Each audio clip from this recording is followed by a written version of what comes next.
Yesu ashimwe. Que Jésus soit glorifié. Haleluya. Alléluia. Ndashima Imana nanone muri uyu mwanya Je bénis le Seigneur ce matin, ko Imana impaye inteye iteka yo kongera kuganira namwe ijambo car il ry'Imana. m'a fait la grâce de partager avec vous sa parole. Kandi ndashimira abagabo bangiriye icyizere Et je remercie aussi les hommes de l'Église qui m'ont fait confiance bakampa iki cyumweru cy'abapapa kugira ngo nzabe ari uganiriza ijambo et ry'Imana. m'ont donné cette semaine des pères pour pouvoir vous partager la parole de Dieu. Turashimira n'ubuyobozi bw'itorero bwatugeneye uyu mwanya. Nous remercions aussi le leadership de l'Église d'avoir pourvu ce temps. Kandi ibyo twasabye kuzakora mu cyumweru cy'abapapa bakabitwemerera. Et d'avoir accepté notre demande de faire tout ce que nous avions prévu dans cette semaine des pères.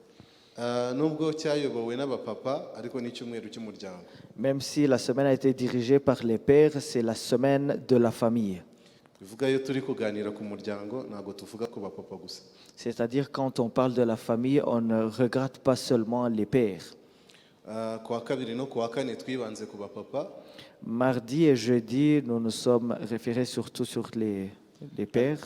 Ariko uyu munsi n'abamama turaza kubavuga. Mais aujourd'hui, nous allons aussi parler des mères, Kuko turaza kuba tuganira ku muryango muri rusange. car nous allons parler de la famille en général.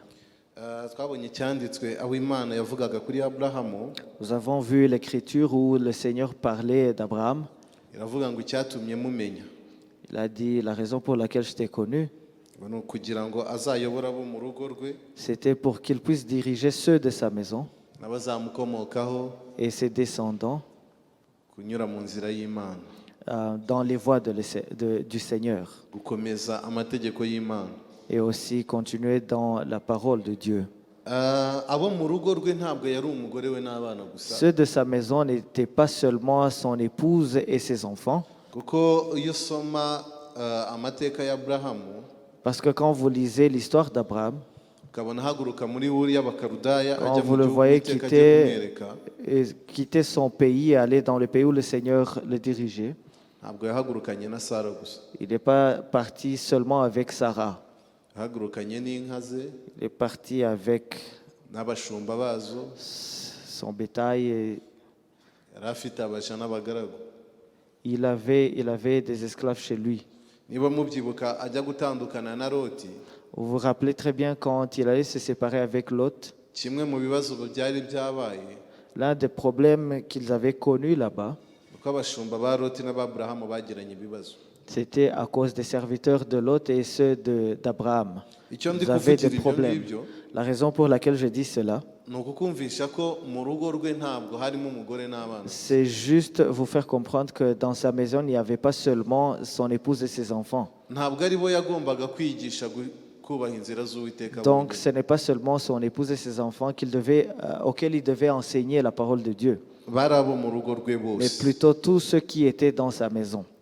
Ariko kubera ko turi ku cyumweru cy'umuryango, Mais parce que nous sommes dans la semaine de la famille, turibanda cyane ku mugabo n'umugore nous n'urubyaro allons rwabo. regarder seulement l'homme et la femme dans la famille. Ariko mbere y'uko tuvuga ku muryango titirizanamo n'umwuka wera. Mais avant de parler de la famille, le titre aussi parle de l'Esprit Saint. Kuko iravuga ngo umubyeyi wuzuye umwuka wera azakiza ubugingo bwawe. On dit un parent qui est rempli de l'Esprit Saint sauvera sa famille. Ubundi ubukristo n'umwuka wera biri konfundi. La vie chrétienne et le Saint-Esprit sont confondus. Kuko biragoye yuko ubukristo bubaho umwuka wera adahari. Parce qu'il est difficile d'être chrétien sans le Saint-Esprit. Naravuze ku wa kabiri n'ubundi isezerano rya kera tubonamo imbaraga zo kurema. Nous avons vu mardi que l'Ancien Testament nous montre la puissance de la création. Isezerano rya kera ryose ritangirwa n'imbaraga zo kurema. Alors, tout l'Ancien... Isezerano rya kera ryose ritangirwa cyangwa ritangizwa n'imbaraga zo kurema. Donc, l'Ancien Testament commence par la puissance de la création. Niyo mpamvu ibice bibanza mu itangiriro bavuga kurema. C'est pour cela que les premiers chapitres de Genèse parlent de la création. Bavuga Imana irema. On parle d'un Dieu qui crée. Aho niho ibintu byose bitangirira. C'est là où toute chose commence. ariko mu isezerano rishya Mais dans la Nouvelle Alliance, iyo tugeze mu isezerano rishya quand on arrive dans le Nouveau Testament, tubonamo imbaraga z'umuzuko. nous voyons la puissance de la résurrection. Izo mbaraga z'umuzuko nako ni ukundi kuremwa bundi bushya. Et cette puissance, c'est une autre sorte de création. Niyo mpamvu iyo Kristo ataza kuzuka byari kuba ikibazo kugira ngo tube dufite kwizera. C'est pour cela que s'il n'était pas possible que Jésus soit ressuscité, il y aurait eu un problème. Kandi mu minsi 40 Yesu yamaze yiyerekana amaze kuzuka. En 40 jours que Jésus a passé en se montrant aux autres, après sa résurrection, il voulait leur montrer la puissance de sa résurrection. Parce que les gens avaient peur de la mort. Et ils avaient aussi peur de l'avoir vu mourir. Même s'il avait annoncé en plusieurs façons. Mais pour eux, pour croire dans la résurrection, c'est parce que Jésus avait été ressuscité.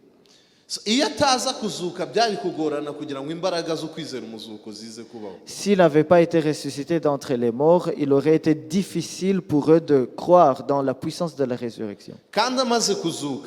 Et après sa résurrection, c'est alors qu'il a accompli sa promesse de leur envoyer le Saint-Esprit. Alors si on vivait dans la vie chrétienne sans le Saint-Esprit, la chrétienté devient une théorie. On peut étudier la chrétienté comme on a étudié les guerres mondiales. Mais la vie chrétienne est affermie par la puissance de l'Esprit Saint.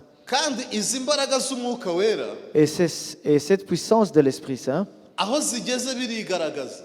là où cette puissance arrive, ça se manifeste.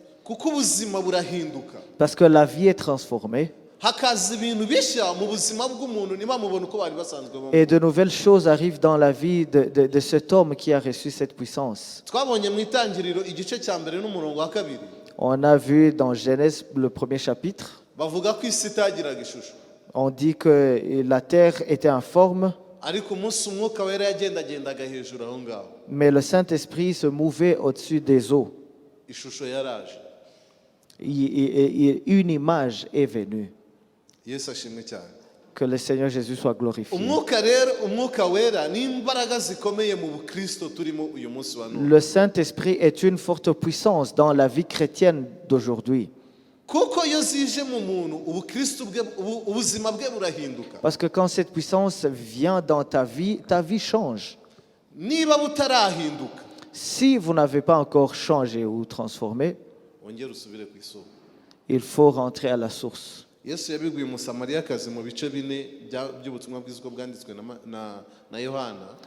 Dans Jean chapitre 4, Jésus a parlé à la femme samaritaine. Il essayait de lui parler des choses de l'esprit. Il a parlé des eaux vives qui couleront de son sein.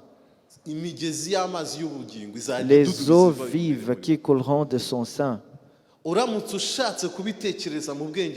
Si vous essayez de penser à cela selon la logique normale,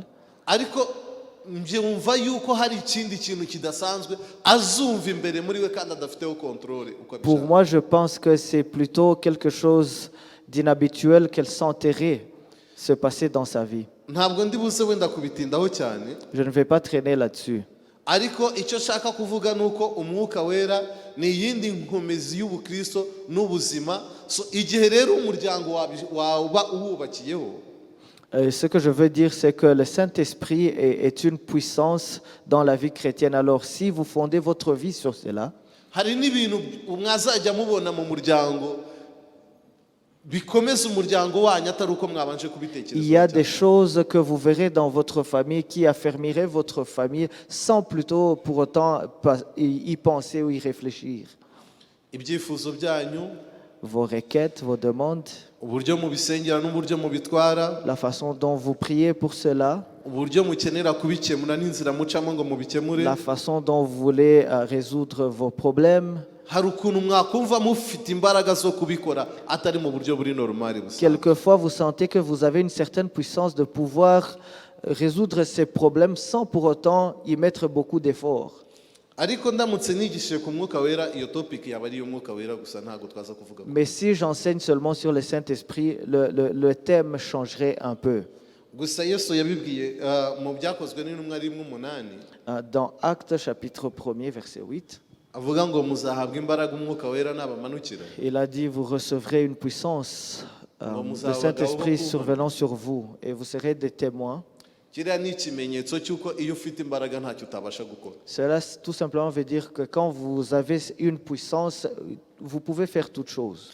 ishaka kubereka ko nibamara kubona imbaraga z'umwuka Je wera, voulais juste leur montrer que quand ils recevront le Saint-Esprit, n'ibibatinyisha bizashira, même les choses effrayantes ne seraient plus ubwoba la buzashira, même chose. Ils n'auraient plus de la peur. ntibazongera gutinya, Ils n'auraient plus de la peur bazaba bafite ubundi bubasha n'izindi mbaraga parce qu'ils auront une autre puissance. zitamenyerewe. Et cette puissance est inhabituelle. kandi byaragaragaye Et cela a été manifeste ubwo bageraga ku irembo ry'urusengero bakahasanga ikimuga, quand ils sont arrivés à l'entrée de l'église du temple. baramaze guhabwa imbaraga z'umwuka wera. Ils avaient déjà reçu la puissance de l'Esprit Saint. ntabwo byabatwaye ibintu bihambaye kugira ngo batange ubuzima muri kiriya kimuga. Ils ont donné la vie à cet homme infirme et ils n'ont pas fait grand-chose. kiriya cyari ikimenyetso gusa cy'uko ibyo Yesu yababwiye muri rimwe 8 byasohoye. Cela était juste un signe qui montrait que ce que Jésus leur avait dit dans le chapitre 1er, verset 8, que c'était accompli.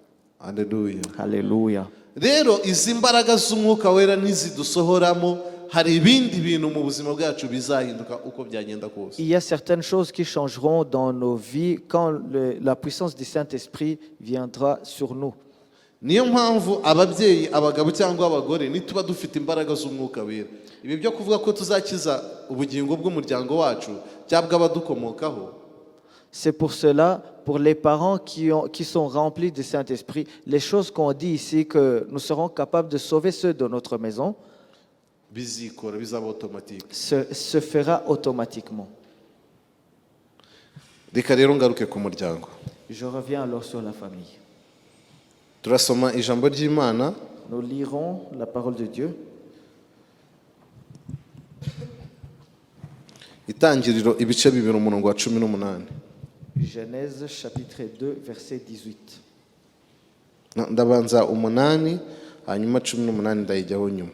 Je commencerai par le verset 8, puis le verset 18 après. Itangiriro ibice 2 umurongo wa 8. Chapitre 2, Genèse, verset 8. Uwiteka Imana ikeba ingobyi muri iyo Edeni, mu ruhande rw'ibirasirazuba iyishyiramo umuntu yaremye. Puis l'Éternel Dieu planta un jardin en Éden du côté de l'Orient et il y mit l'homme qu'il avait formé. duhite tujya kuri 18. Nous allons directement au verset 18. kandi Uwiteka Imana iravuga iti, si byiza ko uyu muntu aba wenyine, reka muremere umufasha umukwiriye. L'Éternel Dieu dit, il n'est pas bon que l'homme soit seul, je lui ferai une aide semblable à lui.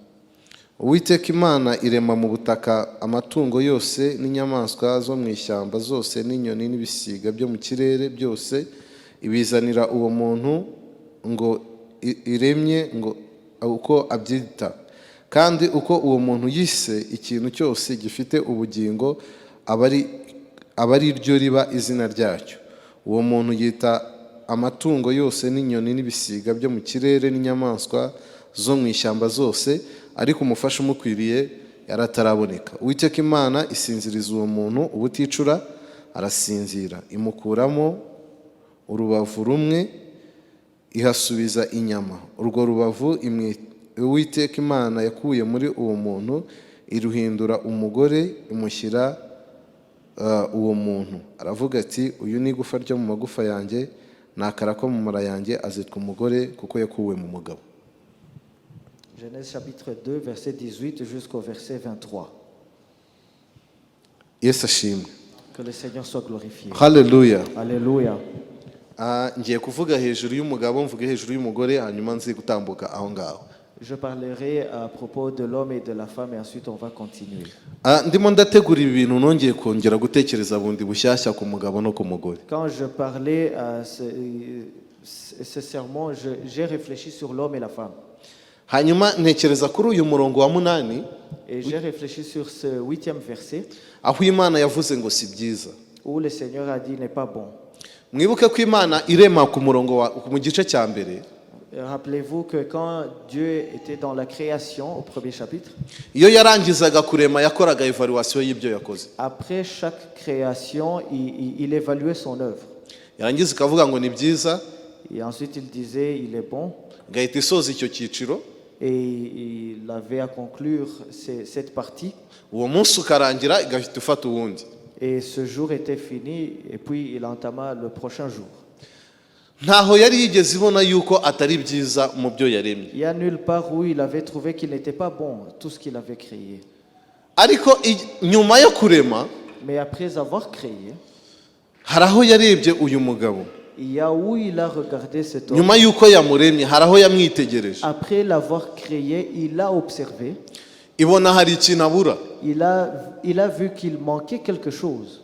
Mu buzima busanzwe, dans la vie normale, iyo ubona hari ikintu kibura, quand vous voyez qu'il y a quelque chose qui manque, utekereza inzira nyinshi wacamo kugira ngo ubone igisubizo. Vous essayez de chercher la solution par plusieurs moyens. Mpita nimagina rero Imana imaze kubona ko atari byiza ko uyu muntu aba wenyine. Alors j'imagine quand Dieu avait remarqué que cet homme none igafata umwanya wo gushaka igisubizo.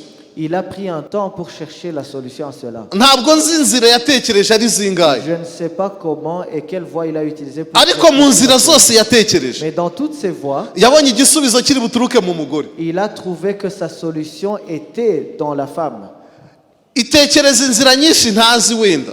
Je pense qu'il a pensé à plusieurs solutions. Ariko izirangiza ibonye igisubizo. Mais il y a une voie qui a donné des solutions. Ibona igisubizo cyonyine ari umugore. Il a trouvé que la solution était la femme. Maze kubitekereza, après avoir pensé comme ça, nongeye gutekereza umugore none. Après avoir réfléchi à cela, j'ai pensé à la femme. Kuntu Imana ariwe yabonye ariwe gisubizo cy'umugabo. La façon dont le Seigneur a trouvé que la femme était la solution pour l'homme. Bwana asifiwe. Que le Seigneur soit glorifié. Tanibaza ikibazo ubu ngubu iyo umugore aje mu rugo ajya yibuka ko ari igisubizo cy'aho. Et alors je me pose la question, quand la femme vient dans la vie d'un homme, est-ce qu'elle pense-t-elle quelle est la solution pour cet homme? Nateye blague madame. Et j'ai fait une blague à mon épouse. Namubwira ni ibisubizo byose nari narabuze menya ahantu biri. Je l'ai dit, voici j'ai trouvé la source des réponses à mes problèmes. Uyu munsi witegure. Et je lui ai dit, sois prête. Parce que quand je ne trouverai pas de solution, je viendrai à toi. Alors j'ai remarqué que les dames ne sont pas des gens ordinaires. Imaginez quelqu'un que Dieu voit et Dieu a trouvé que la femme était la solution à un homme que Dieu avait créé sans même demander conseil. Quelquefois, j'allais dans des cérémonies de mariage et je regardais comment les parents étaient joyeux en donnant leurs enfants au mariage, surtout les parents de la femme. Et je me posais cette question. Est-ce que ces parents sont-ils conscients qu'ils vont donner cet enfant et que cette fille ne va plus revenir dans leur... Mais quel est le fondement de leur joie si leur enfant part? Et après avoir lu cette parole, j'ai trouvé la solution à la question. C'est-à-dire, ils ont donné la solution à une famille qui n'avait pas de solution. Alors, plusieurs personnes, nous voulons avoir des solutions à nos problèmes. Mais le problème, c'est que nous ne savons même pas la valeur de la solution après l'avoir reçue. Que le Seigneur soit glorifié. Alléluia. Alléluia. kandebe niba abagabo batari kundeba nawe. Wanasifiwe. Alléluia.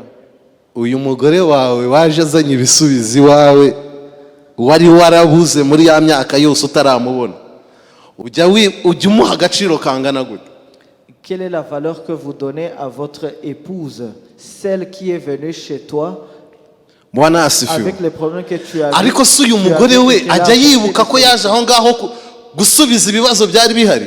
Et est-ce que cette femme se souvient-elle qu'elle est venue pour donner des solutions? Nongeye gusobanukirwa impamvu Satani arwanya umuryango. J'ai encore compris la raison pour laquelle Satan n'est pas content de la famille. Arwanyije umugore kandi akarwanya n'umugabo. Il combat la famille en combattant la femme et l'homme.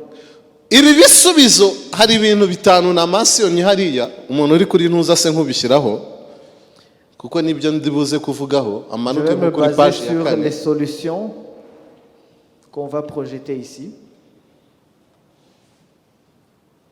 Yego. Ikintu cya mbere naje kubona Imana igiye kurema umuryango, icya mbere yabanje kubaho gutura ubuturo. Avant de créer une famille, le Seigneur a d'abord donné une demeure. Ariko muri ubu buturo yari yahaye Adamu imaze kubona ko atari byiza ko abubona mwenye, azana umuntu ugomba kumwuzuza. Après avoir créé Adam, Dieu a trouvé qu'il n'était pas bon qu'il reste seul, alors il a donné son aide à lui. Mbere najyaga ntekereza ko complémentarité ari ijambo riri politique. Avant, je pensais que la complémentarité était un mot très politique. Ntabwo nari nzi ko biba muri Bibiliya. Je ne savais pas que c'était dans la Bible. Ntabwo nari nzi ko Imana yabivuze mu itangiriro. Je ne savais pas que le Seigneur en avait parlé depuis la Genèse. Bwana asifiwe. Alléluia. Imana izana Adamu kugira ngo yuzuze, izana Eva kugira ngo yuzuze Adamu. Dieu a emmené Ève pour complémenter Adam. Kubona Eva kwa Adamu byaramwuzuzaga. Le fait que Adam a eu Ève a fait de lui un homme complet. Kubera iki hari ibintu yari yarabuze bibiri ari byo bikurikira hariya. Pourquoi? C'est parce qu'il n'avait pas deux choses importantes. Yari yarabuze ubusabane, yarabuze n'umunezero. Il n'avait pas de communion, il n'avait pas de joie. Imana imumuzaniye yagombaga kumwuzuza kugira ngo abone ubusabane kandi abone n'umunezero. Alors Dieu, en amenant Ève, Dieu voulait que Adam ait une certaine communion, mais aussi une joie.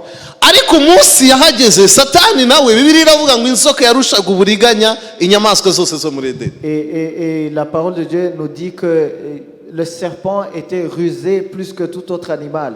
Yabonye yuko muri Edeni hagiye kubamo ibintu byuzuye. Le serpent avait vu que dans Éden, il allait y avoir quelque chose de très complet. Kandi byujuje ibikenewe byose. Et la chose qui était tellement complète. Icyari kimaze kuzura kuri Adamu amaze kubona Eva cyari iki? Alors qu'est-ce qui était complet dans Adam après avoir reçu Ève? Bwari ubusabane n'umunezero. C'était la joie et la communion. Hariya harimo umunezero, ndavuga umunezero, mvugemo ibyishimo, mvugemo amahoro, mvugemo kumererwa neza kose. On peut parler de la paix, on peut parler de toute autre bonne chose. Ariko biri buze guturuka mu busabane. Mais cela va venir de cette communion. Mwibuke ko Imana yajyaga igenderera Adamu mu ngobyi ya Edeni. Souvenez-vous que le Seigneur visitait Adam quand il était dans Éden. Ariko ibona kumusura we yonyine ntago bihagije. Mais il a trouvé que le visiter seul n'était pas aussi. Igomba kumundi muntu bagomba kuba bari kumwe bagasabana. Il devait lui donner quelqu'un d'autre pour compléter. Bagasangira ibyishimo n'umunezero. Avec qui il allait partager sa joie. Irangije imuha Eva. Alors il lui a donné Ève. Ariko itaramumuha kwa kabiri twavuze ko avant de lui donner Ève, on en a parlé mardi. Hari ibintu yabanje kubwira Adamu. Il a donné certaines instructions à Adam. Iramubwira ngo ibirimo hano byose uzabihingira kandi unabirinde. Il lui a dit tu vas cultiver ce jardin et tu vas le protéger. Ntabwo inshingano zo kurinda ibiri muri Edeni zagombaga kurangirira ku bintu gusa. Alors la responsabilité de protéger Éden n'allait pas se limiter sur les choses. Na Eva nawe yari uwo kwitabwaho kandi no kurindwa. Ève aussi devait être protégée. Bwana asifiwe. Que le Seigneur soit glorifié. Eva nawe yari wo kwitabwaho no kurindwa. Il devait prendre soin de Ève et aussi la protéger. Ahubwo yagombaga kurindwa kuruta ibindi byose byari biri mu ngobyi ya En fait, Edeni.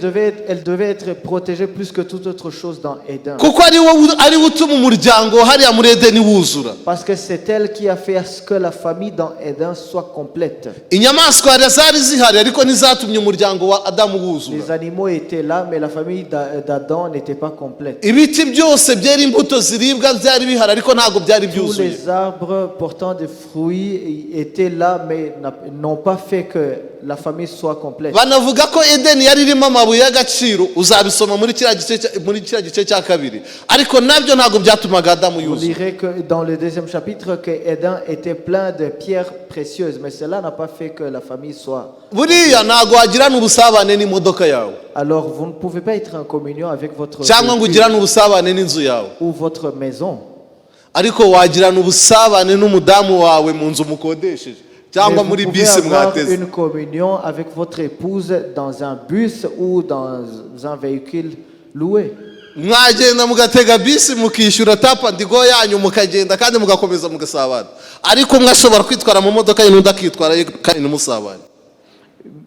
Vous pouvez toujours avoir cette communion étant ensemble dans un bus, mais vous ne pouvez pas avoir cette communion si chacun de vous avait sa propre voiture. Ntabwo ubusabane bushingira ku bintu, ahubwo bushingira mu bwuzuzanye. Alors la communion n'est pas basée sur les choses, mais sur la complémentarité. Ariko uyu mudamu nawe yagombaga kumenya ko azanye ibisubizo. Mais cette femme devait aussi comprendre qu'elle était venue pour apporter des solutions. Nongeye gutekereza ikintu kimwe. Alors j'ai aussi pensé à une autre chose. Yaba umuntu yajyaga gushaka umuntu w'umutagatifu, Si quelqu'un allait chercher quelqu'un de très saint, ni ikihe kintu yaba agiye kumumarira? pour quelle utilité serait ce saint pour cet homme? Kubera ko byose yaba bifite. Parce qu'il aurait toutes choses. Dushaka abantu bafite gapu na rankine kugira ngo tuzuzuze. On cherche les gens qui ont des lacunes pour qu'on puisse. Kandi aho niho uburyohe bw'umuryango buba. Et c'est là où se trouve la joie de la famille. Najyaga nibaza ikibazo mu mutima wanjye. Je me posais une question dans Umudamu wese ubashije akwereka ko umugabo ari we mugabo mwiza w'igitangaza à ubaho. chaque femme que vous parlez, elle vous dira que son mari est le meilleur de tous. Waba azi uwo mugabo n'amafuti ye n'utubazo twe n'utundi tuntu ugahita wibaza ko se buriya ntabibona.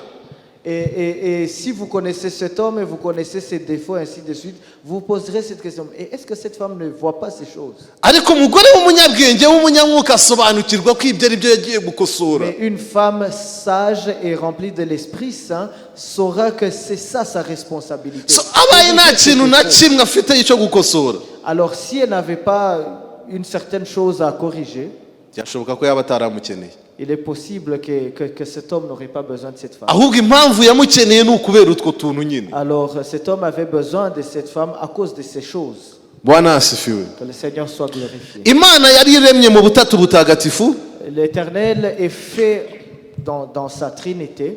ari Imana umwuka na Yesu, Dieu le Père, Dieu l'Esprit et Dieu le Fils. kandi hari harimo ubusabane mu ijuru. Niyo mpamvu Imana yaremye igakoresha umwuka wera, imbaraga z'umwuka wera. Il y avait cette communion au ciel. C'est pour cela que le Seigneur a créé en utilisant son esprit. Ariko iyo usomye ubutumwa bwiza uko bwanditswe na Yohana mu gice cya mbere, Mais quand vous lisez l'évangile selon Jean au premier chapitre, wumva yuko jambo yahozeho kandi jambo yari Imana kandi nta cyaremwe kitaremwe nawe. vous verrez que la parole était là, la parole était Dieu et toute chose a été créée par la parole. Ugahita wumva ko Yesu nawe yaremye. Et vous comprendrez que Jésus était là dans la création. So, bivuga iki? Aba bantu barakoranaga byose. C'est-à-dire que ces trois personnes fonctionnaient en unité. Ubusabane bwabo nibwo bwagombaga kwinjira mu muryango, nabo bagakorana byose. C'est leur communion qui allait entrer dans la famille pour que la famille puisse communiquer selon cette image. Mu bumana bwayo ntacyo yakiza Yesu, Yesu ntacyo yakiza Imana, Imana ntacyo yakiza umwuka wera, umwuka wera ntacyo yakiza Yesu. Dans sa divinité, Jésus n'a rien à accuser à Dieu le Père. Et Dieu le Père ne peut pas accuser le Saint-Esprit, ainsi de suite. Ahubwo mu bufata babikorera hamwe. Mais plutôt dans la communion, ils se complémentent. Nta nubwo mwe yitirirwa ikintu undi yitirirwa ikintu undi babone ko ntacyo yakoze. Et personne ne peut avoir accompli une chose et l'autre non. C'est ici que nous devons puiser la puissance de la famille. Alléluia. C'est ici où nous allons nous ressourcer. ntabwo tugomba kubaho mu muryango umugabo yakiza umugore umugore akakiza umugabo so ukagira ngo ibyo bakora biratandukanye. On ne peut pas vivre dans une famille où l'homme accuse sa femme et la femme accuse son mari. Non. icyo Imana idushakaho ahangaha ni iki ngiki. Ce que Dieu veut de nous, nuko buri wese ajyana ibisubizo ku wundi. c'est de pouvoir donner des solutions à l'autre. Bwana asifiwe. Que chacun donne des solutions à l'autre. Hallelujah. Alléluia. ibisubizo by'umugabo bigomba kuboneka mu mugore n'iby'umugore bikaboneka mu mugabo. Les solutions de l'homme doivent se trouver dans la femme et ainsi et la même chose vice versa. hanyuma barangiza bombi bagatanga urubyaro. Et les deux donneront des enfants. ari wo mugisha wa mbere Imana ihereza umuryango. Et cela c'est la première bénédiction que le Seigneur donne à la famille. Bwana asifiwe. Que le Seigneur soit glorifié. igihe rero umugore atabona yuko yaje gukompleta ibibura ahangaha. Alors quand la femme ne voit pas qu'elle est venue compléter les vides qui sont ici, hari igihe azakoma ategereje yibaza ko byose birebwa n'umugabo. quelquefois et se mettra là-bas attendant que tout soit fait par son mari. kandi igihe umugabo nawe atazamenya ibyo agomba gukora ku mugore ari igihe azakiza umugore ko ari ibyo atakoze yagombaga Et gukora. aussi si l'homme ne sait pas ce qu'il doit faire pour sa femme, il ne saura pas qu'il doit apporter aussi certaines solutions pour elle. uyu muryango rero niwe ugomba kubaka ugakiza abawukomokaho. Alors c'est cette famille qui doit être faite pour sauver. niyo mpamvu imyitwarire yabo yerekana umuryango aho urimo uragana. C'est pour cela que votre comportement montre à ta famille ton orientation. ushobora gutuma ibyiza byinjira mu muryango cyangwa ibibi byinjira mu muryango. Faire ce que les bonnes choses entrent dans la famille ou même la malédiction. Bwana asifiwe. Amen. niba Imana yarabahaye ubuturo bakabujyamo bombi, Si Dieu leur avait donné une demeure, harimo ibintu bibiri. il y a deux choses. hari ibyo Imana yatanze nk'inshingano n'ibyo yatanze nk'umugisha. Il y a des responsabilités qu'il avait données, mais il y a aussi des bénédictions qu'il avait données. ibyo yatanze nk'inshingano ku mugabo ni ugukorera no kurinda. La responsabilité qu'il a donnée à l'homme, c'était de cultiver le jardin et protéger. ariko ibyo yatanze nk'inshingano ku mugore ni ukuzuza umugabo. Mais ce qu'il a donné comme responsabilité pour la femme, c'est complémenter son mari. ariko ibyo yatanze nk'umugisha Mais ce qu'il a donné comme bénédiction, ni uko aho ngaho muri ubwo bwuzuzanye bwabo n'uburinzi buri wese mu nshingano ze bazahorana ubusabane n'umunezero n'ibyishimo mu muryango wabo. c'était partant de leur responsabilité, ils auront la joie et la communion dans leur famille. nushaka kureba revo umuryango wawe uriho mu bushake bw'Imana, Si vous voulez comprendre le niveau, où est le niveau de la volonté de Dieu dans votre famille, ntuzarebe ubwinshi bw'ibintu mutunze, n'essayez pas de regarder les possessions que vous avez, ariko uzarebe revo y'ubusabane mais plutôt observez votre communion, biri mu muryango wawe. la communion dans votre famille. Bwana asifiwe. Amen. niba ushaka kumenya ko urugo rwawe ruri mu bushake bw'Imana, Si vous voulez savoir si votre famille est dans la volonté de Dieu, uzarebe revo ubusabane bw'umuryango wanyu buriho, regardez, examinez le niveau de la communion dans votre famille. kuko ubwo busabane Parce que c'est cette communion nibwo butuma hazamo amahoro qui n'ibyishimo fait à ce qu'il y a n'umunezero. la joie, la paix dans la famille. kandi izo nshingano iyo zihagazemo neza nizo zituma ubwo busabane bukura. Et quand vous faites très bien vos responsabilités, cette communion va grandir. ku bice 7 by'itangiriro umurongo wa 7 aho twafatiye iyi teme, Dans chapitre 7, verset 7, où nous avons tiré notre thème, tubonamo umugabo witwa Nowa. nous verrons un homme qu'on appelle Noé. yubatse inkujya ari wenyine, Noé qui a construit l'arche et il était seul. ariko ayirangije yajyanyemo umuryango we wose. Mais à la fin, il y est entré avec toute sa famille. ntekerezamo ibintu bibiri. Alors, je pense à deux choses. icya mbere kuba baramwumviye bakemera kwinjiramo. La première chose, c'est le fait qu'ils l'ont obéi et ils sont entrés. mu gihe babonaga mu gihugu cyose barimo nta wundi muntu wagiyemo usibye Nowa n'umudamu. Pendant que dans tout le pays, il n'y avait pas d'autres personnes sauf Noé et sa famille. binyigisha ko hari ubusabane Nowa yari afitanye n'umuryango. Cela me montre qu'il y avait une certaine communion qu'il avait avec sa famille. utekereze mu gihugu cyose Imaginez dans tout le pays kugira ngo abantu bose bange kwinjira, que tout le monde refuse d'entrer dans l'arche.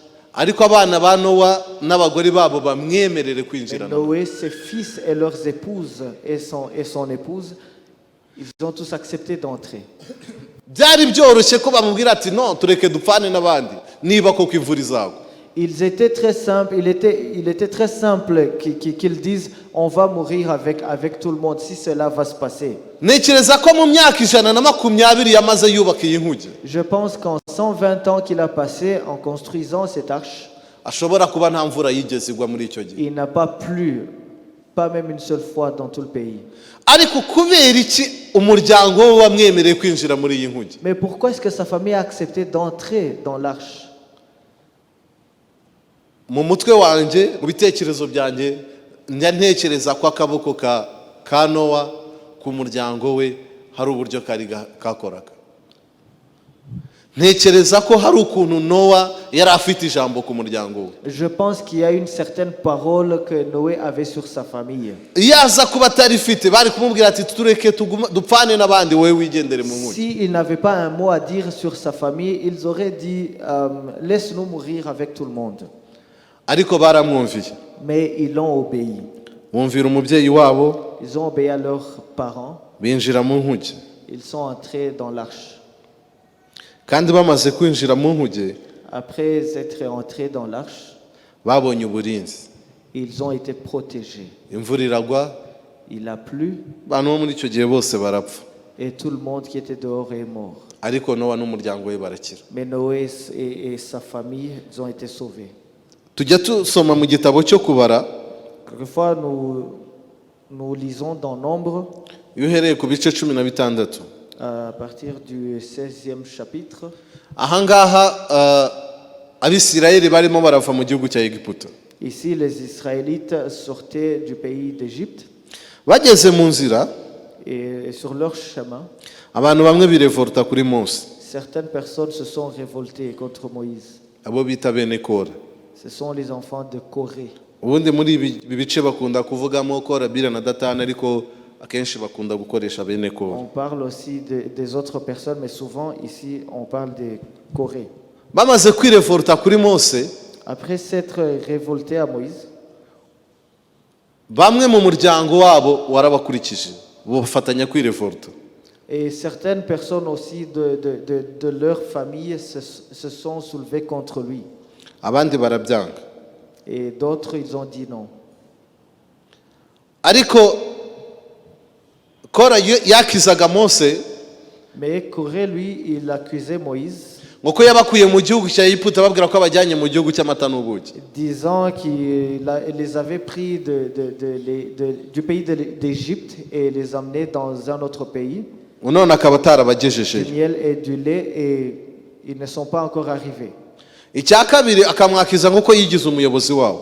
Et deuxième chose, il l'accusait du fait que Moïse s'était érigé comme leur dirigeant ou leader. barangije barirevolta. Alors, ils se sont levés contre lui. Mose atakira Imana, Il a prié au Seigneur, ariko yageze igihe ababwira ati ubu rero. mais un jour, il est venu, il a dit, écoutez, yabajyanye ku ihema arababwira ati nimwitandukanye. il a dit, ok, séparez-vous, bene Kora bajya ukwabo, que les fils de Corée prennent leur côté, abandi b'Isirayeli nabo bajya et ukwabo. les autres enfants d'Israël qu'ils prennent leur côté aussi. Mose arababwira ati uyu munsi ni mupfu urupfu rusanzwe, muzamenye ko Imana itavuganye nanjye. Et il a dit, aujourd'hui, si vous allez mourir d'une mort ordinaire, vous saurez que... Bibiliya itwereka ko isi yasamye ngo ikabamira ari muzima. Et la parole nous montre que la terre s'est ouverte et les a engloutis.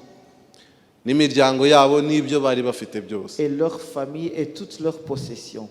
ibyemezo bibi bifatwa n'abayobozi b'umuryango, reka mvuga ababyeyi cyangwa mvuga abagabo, Les mauvaises décisions prises par les pères de la famille, ces décisions ont toujours de mauvaises conséquences sur la génération à venir. Mais il y a aussi les enfants ceux de la famille de Corée qui ne se sont pas mis ensemble avec lui. Ils ont même écrit un psaume. Le psaume des fils de Corée. bavuga yuko niyo ugeze mu gikombe cyitwa bakuwiteka kududubiza amasoko.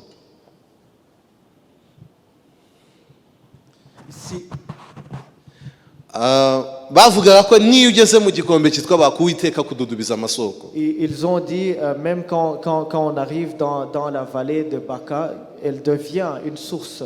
Banditse bavuga ngo hahirwa abafite mu mitima yabo inzira z'igisiyoni. Ils ont aussi écrit, ils ont dit heureux sont ceux qui ont des chemins vers Sion dans leur cœur. Ngo kuko iyo bageze mu gikombe cyitwa Baka Uwiteka adudubiza amasoko. Dans la vallée de Baka, elle se transforme en source. Ahangaha nkuramo iki? Et qu'est-ce que je tire de cette histoire? Umubyeyi cyangwa umugabo utari connected n'umwuka wera atanga information mbi mu muryango. Un homme qui n'est pas connecté à l'Esprit Saint donne de fausses informations dans la famille. Kandi ukazisanga kenshi ari umuryango ukurikiye cyangwa ugendeyemo. Et souvent la famille suivra ses conseils. Bivuga uburi muri abaroha mu manga. En d'autres mots, vous faites la famille se périr. Niyo mpamvu Yesu yabwiye abigishwa be arababwira ngo umwuka naza. C'est pour cela que le Seigneur a dit à ses disciples quand l'Esprit viendra, il vous dira tout ce que je vous ai dit. Il vous rappellera ce que je vous ai dit, il vous dira d'autres choses et les choses à venir.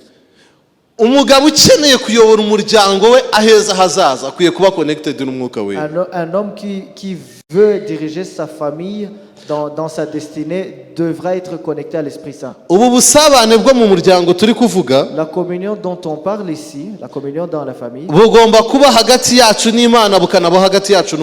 ça doit être entre nous et Dieu et entre nous en tant que membres de famille. Parce que tout ce que nous partageons dans notre famille, c'est ce que nous recevons de Dieu.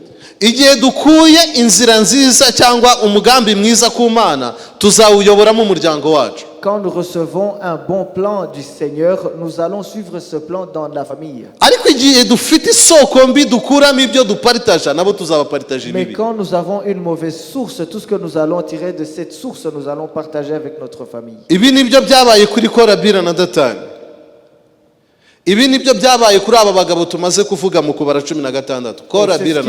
C'est ce qui s'est passé chez Corée et les autres qui se sont mis avec lui. Ils ont tiré de mauvaises choses de la mauvaise source et ils ont partagé cela avec leur famille. Leurs descendants ont été engloutis par la terre. Ça, c'est la fin d'avoir reçu de mauvaises choses. Et quand nous avons reçu de bonnes choses, nous donnerons aussi de bonnes choses. Nous avons vu cet homme Obadiah. La parole de Dieu nous montre qu'il craignait le Seigneur. Et quand le roi tuait les prophètes, il a pris certains prophètes et les a cachés. Un jour, il est mort. Mais quand il les avait cachés, la parole dit qu'il les nourrissait, les donnait à manger et à boire. Jusqu'à ce que tout était fini chez lui et il s'est endetté. Un jour, il est mort. Il est mort avant d'avoir payé sa dette. Alors ses créanciers sont venus chez lui et ils sont venus prendre ses deux fils pour les prendre en esclavage, pour travailler et pour pouvoir payer la dette de leur père. Et l'épouse de cet homme est allée vers Élisée.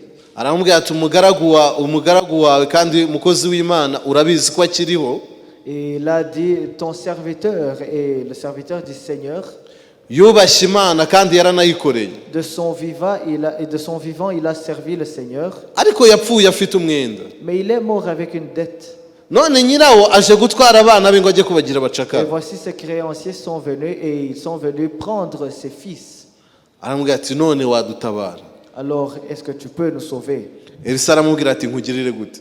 Et Élisée lui a dit, qu'est-ce que je peux faire pour toi? Amaze ati mbese hari ikintu ufite?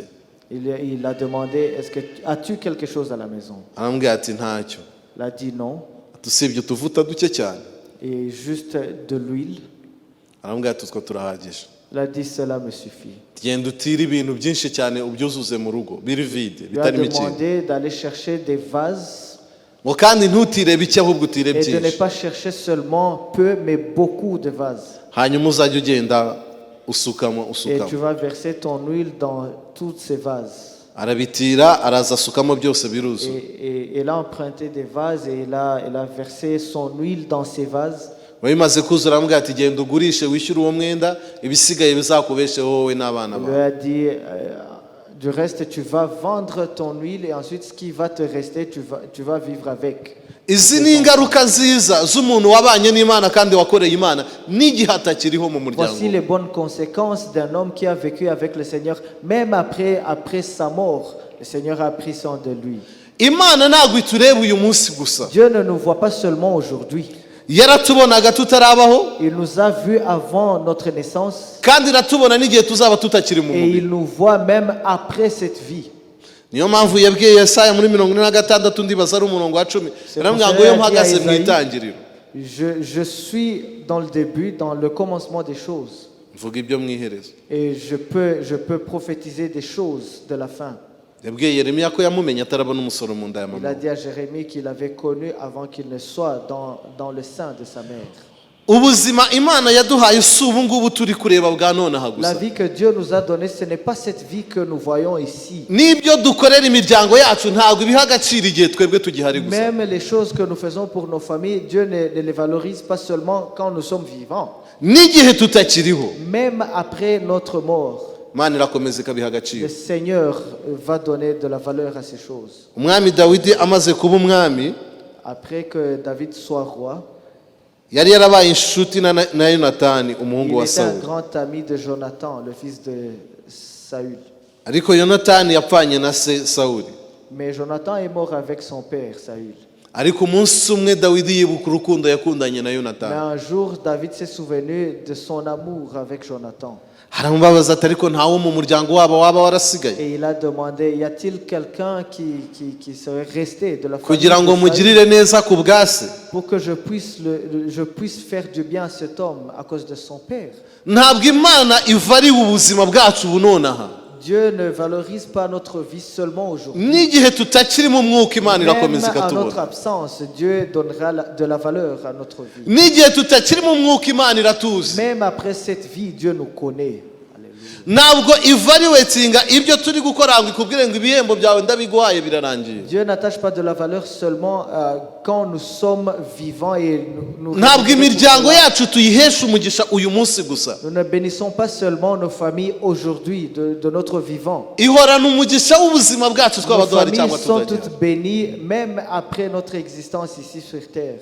So, imibanire yacu n'Imana uyu munsi Alors notre communion avec Dieu aujourd'hui, ni umugisha w'umuryango wacu ibihe byose. c'est la bénédiction pour notre famille éternellement. Alléluia. Bwana asifiwe.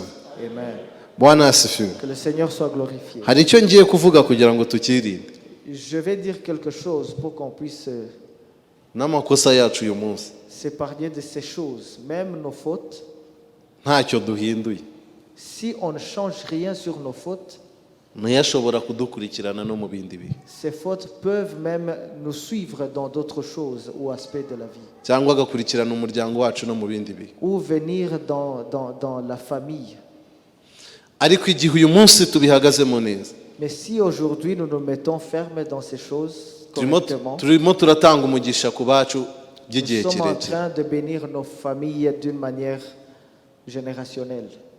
Ibibazo byinshi tugira mu ngo Les problèmes auxquels nous faisons face dans nos familles biterwa na decision twafashe nuko twari tumeze. sont dus à des décisions que nous avons prises.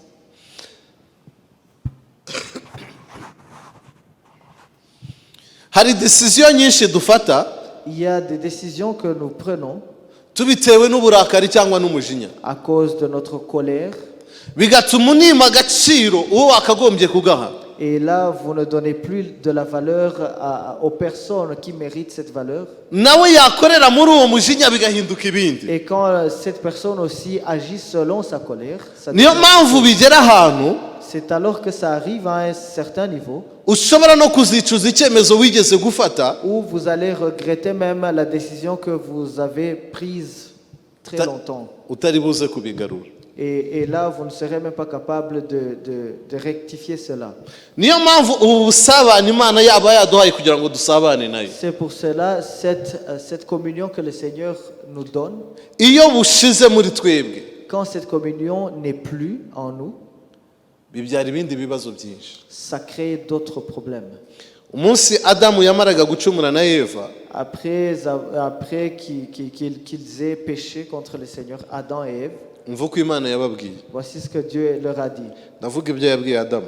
Je dirais ce qu'il a dit à Adam. yambwiye ngo kubera ko wumviye umugore wawe kubera ko wumviye umugore wawe Parce que tu as écouté ton épouse ukanga gukora ibyo nakubwiye, et tu as refusé de faire ce que je t'avais ordonné, uzaniye ubutaka kuvumwa, la terre sera maudite à cause de toi ngo buzajya bumeramo amahwa n'imifatangwe.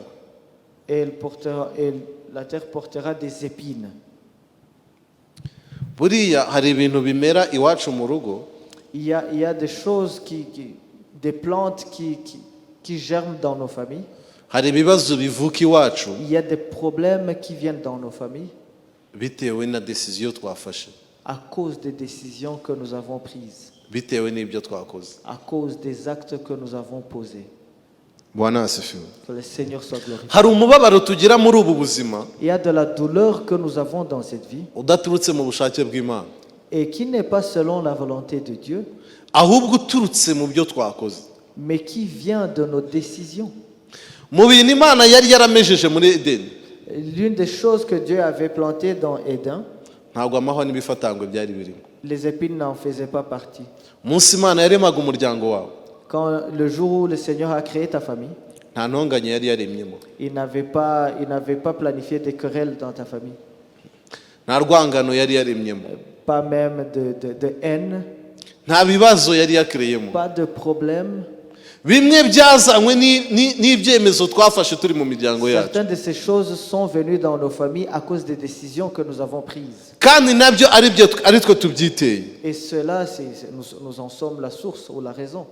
ubushize narabivuze ngira ngo ni kuwa kabiri, Et je pense mardi, j'en ai brièvement parlé. ndavuga ngo nubona hari ibibazo byavutse iwawe, Et si vous voyez qu'il y a des problèmes dans votre foyer, ujye kwibuka ko ibyo ngibyo ari amahwa n'imifatangwe, souvenez-vous que ce sont des épines. atari ibyo Imana yaremeye Ce umuryango ne wawe. sont pas la volonté de Dieu pour ta famille. aho kugira ngo ushwane n'umugore wawe cyangwa n'umugabo wawe, Au lieu de te quereller avec ton époux ou ton épouse, banza wige uburyo uri bubikuremo, cherche comment éviter ces problèmes. Cherche kuko comment numara kubikuramo enlever ces épines de ta famille. ubusabane buzagaruka mu muryango, Parce que le jour où tu sauras faire cela, la communion sera restaurée. umunezero uzagaruka mu muryango. La joie sera restaurée aussi dans votre foyer. igihe kimwe nari umuyobozi w'abakozi, Un jour, j'étais le DAF umukozi aza gusezera ku kazi et un de nos employés, il a démissionné kubera ko yari yagiranye ikibazo n'umuyobora muri departement parce qu'il yakoreraga. avait eu un problème avec son dirigeant du département. aje nicarana nawe turaganira, Et on s'est mis, on a discuté. sanga iyo decision yayifashe kubera uburakari. J'ai trouvé que sa décision était prise à cause de sa colère. ndamubaza ni none se ubu Et je lui ai demandé alors, nugenda ukamara amezi abiri cyangwa atatu adakora, si tu partais et tu ne travailles pas pendant 2-3 mois, ubu burakari uzabugaburira umuryango wawe, est-ce que tu vas nourrir ta famille uzabwishyura inzu sur ubamo, ta colère? Est-ce que tu vas payer ton loyer uzabutangamo avec ta minerivare colère? y'abana Est-ce que bawe. tu vas payer les frais de scolarité de tes enfants avec ta colère? ndamubwira nti ntabwo nemera ko usezera, Je lui ai dit, je refuse ta démission. ngiye kuguha konje, Je te donne un congé. konje ugende uyibemo uyirangize, Va, prends ton congé. uzayirangiza uyu mujinya ufite uyu munsi washize. Et à la fin de ton congé, ta colère sera atténuée.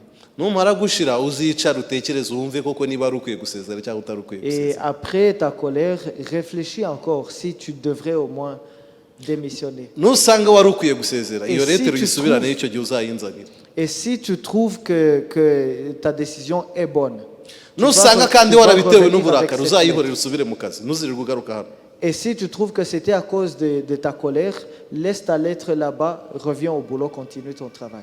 Ndangije muha konje Et ensuite, je lui ai donné ce congé. nyuma y'iminsi ine wa mushinya wari washize. Après 4 jours, sa colère était atténuée. Arampamagara arambwira ati buriya rero Il m'a appelé, il m'a dit, iriya konje numva hari ikindi gihe nkeneye kuzayifata. tu vois, le congé que j'avais pris, je pense que j'en aurais besoin après. Wanyemerera nkasubira mu kazi ngakora ukazayima ikindi gihe ko hari ikindi gihe nyikeneye. Et il m'a demandé, est-ce que tu me permettrais de revenir au travail, de continuer mon travail et prendre ce congé après? Ndamubaza n'umushinya washize. Je lui ai demandé, est-ce que ta colère est partie? Wumva udakwiye gusezera. Et je lui ai dit, tu penses que tu ne dois pas démissionner?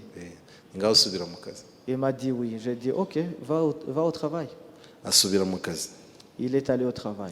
Mu minsi ishize yaje muri ofisi yanjye singikorera muri uwo mwanya wa HR. Et je ne suis plus dans le bureau, dans le département des ressources humaines, mais récemment, il est venu me voir. Arambwira ngo kuba nkiri mu kazi mbikesha wowe. Il m'a dit, le fait que je sois encore employé ici, c'est à cause de toi.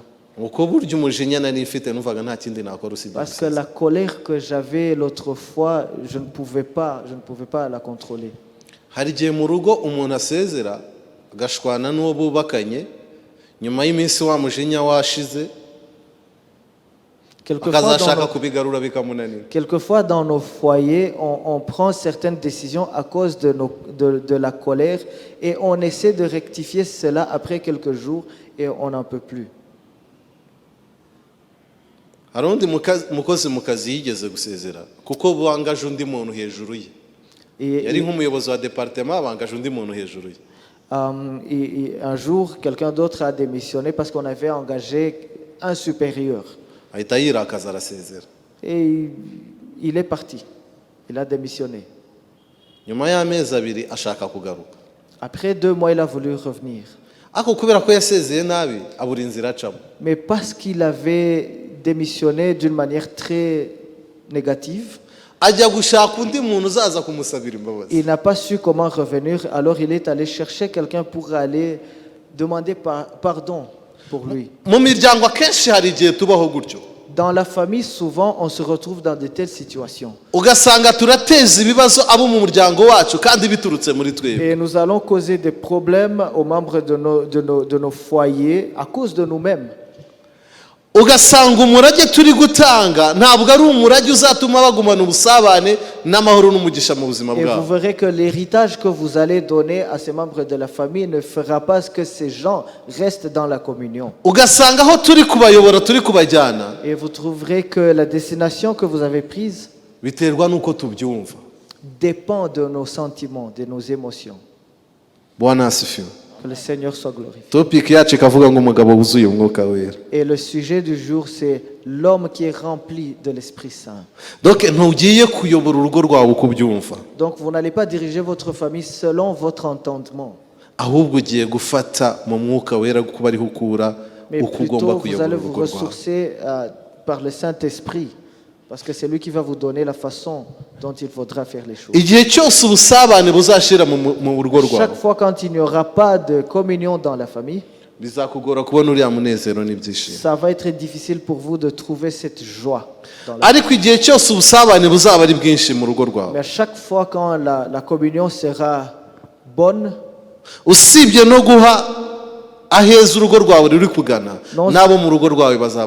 non seulement que vous allez donner un bon avenir à votre foyer, mais aussi les membres de la famille seront dans la joie.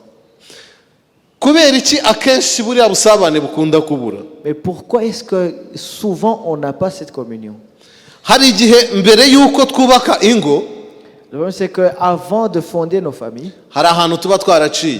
nous sommes passés dans différents endroits. tugashaka gufata ibyo twahakuye ngo tubyemplementinge mu rugo Et nous rwacu. voulons prendre les choses que nous avons apprises dans l'autre côté et les implémenter dans cette famille ici. Niyo mpamvu rimwe wanariza ukavuga ati, "Oya, biriya ntago nabyemera." Et quelquefois, vous analysez une situation et vous dites non, ça je ne peux pas accepter. Ukaba ushaka umugabo w'umutagatifu cyangwa umugore w'umutagatifu. Et vous voulez un mari saint ou une femme qui est sainte sans défaut. Kandi umugore w'umutagatifu y'Imana imubonye iravuga ngo ni byiza. Et une femme sainte, une femme correcte, sans défaut, quand Dieu la voit, il dit ah, celle-là, elle est bonne. Niba ari byiza rero ntabwo agukeneye. Et si il trouve qu'elle est bonne, vous n'en avez pas besoin. Wowe impamvu agukeneye ni uko atari byiza. La raison pour laquelle vous avez besoin d'elle, c'est parce que ça ne va pas. Uzanagenda ubizi ko atari byiza. Alors allez-y là-bas, sachant que ça ne va pas. Umenye ko rankine na gap ari wowe ugiye kubikorija. Et sachez que les lacunes, c'est à vous de les corriger. Hari umugabo n'umudamu bakunda kuvuga muri Bible. Ah, il y a un couple dont on parle souvent dans la Bible. Umugabo bakamwita umugabo w'ikigoryi. Et le mari, on l'appelle mari insensé. Uwo mugabo muramuzi? Yitwaga Nabal. Et le mari s'appelait Laban. Ako yari afite umugore Mais il avait une femme w'umunyabwenge. très sage. Igihe Dawidi sinjya muri historique z'impamvu Dawidi yaragiye kubagirira nabi. Mais je ne vais pas parler de toute l'histoire quand David voulait les faire du mal. Ndashaka guhita ngera ku cyanyuma gusa. Je parle seulement de la fin. Ubugoryi bwa Nabali La bwamenyekanye kuko stupidité bamuganirije wenyine. La stupidité de Nabal Bwamenyekanye kuko yavuze ijambo wenyine cyangwa bamuganirije a wenyine. été révélé quand il a prononcé une parole. Njye ntekereza abagaragu ba Dawidi iyo baza gusanga Nabali ari kumwe n'umugore we. Et je me demande si les serviteurs de David avaient trouvé Nabal parlant à son épouse. Birashoboka ko ubugoryi bwa Nabali butari kugaragara. Je pense qu'il aurait été possible que sa stupidité ne soit pas exposée. Kubera ko umugore we yari umunyabwenge. Parce que sa femme était sage. Igihe yamenyeye ubugoryi Nabali yakoze. Quand elle a appris de la bêtise de Nabal, Nk'umuntu w'umunyabwenge yahise ajya kubukoresha. comme femme sage, elle est allée directement corriger cela. Bibiliya iravuga ngo yarirukanse ajya gusanganira Dawidi ataranagera aho ngaho. La parole de Dieu nous montre qu'elle est partie voir David avant qu'il n'arrive là-bas. Utekereze yaza gusanga Dawidi yahageze yakoze n'ibyo yaje gukora yanagiye. Imaginez s'il avait trouvé que David était arrivé là-bas, il avait fait ce qu'il avait planifié à faire. Ubwenge bw'uriya mugore ntacyo bwari kuba bumariye La umuryango wa sagesse Nabali. de cette femme n'aurait pas été importante ou utile pour cette famille. Ariko yari afite ubwenge bwo gukoresha ubugoryi bwa Nabali. Mais elle avait la sagesse de corriger la stupidité de son mari. Kandi role ye Nabali. yayishuwe neza. Kandi umwanya we yawuhagazemo neza. Et elle s'est mise dans son poste, dans sa position correctement. Umuryango wa Nabali ntiwagira ikibazo kubera umugore. La famille de Nabal a été épargnée à cause de sa femme. Ubwenge bw'umugore butabara urugo. La sagesse de la femme a épargné la famille. Mu gihe umugabo byari byamunaniye. Pendant que la stupidité de son mari l'avait exposé. Umuntu muri kumwe nk'umutwari wawe cyangwa nk'umufasha wawe cyangwa umugore wawe. Votre époux ou épouse, Ntufite uburenganzira na buke bwo kuvuga amadefo ye. vous n'avez pas de droit de parler de ses défauts. Ahubwo impamvu ayo madefo ahora agaragara. Mais plutôt la raison pour laquelle ces défauts sont exposés. Birashoboka ko hari ibintu udakora neza. Peut-être qu'il y a certaines choses que vous ne faites pas bien. Ubaye ubikora neza Parce que si vous faites bien ces choses, ntago byamenyekana. cela ne serait pas exposé. Hagarara mu mwanya wawe rero. Mettez-vous dans votre poste. Bwana asifiwe. Que le Seigneur soit glorifié. Haleluya. Alléluia. Haleluya. Alléluia. Haleluya. Alléluia. Ngiye gusonza avuga ngo buri muntu wese akwiye guhagarara mu mwanya we kugira ngo umuryango we Je conclus en demandant que tout le monde soit dans son poste ubashe kubakirwa generation na generation. afin que sa famille ait une génération affermie.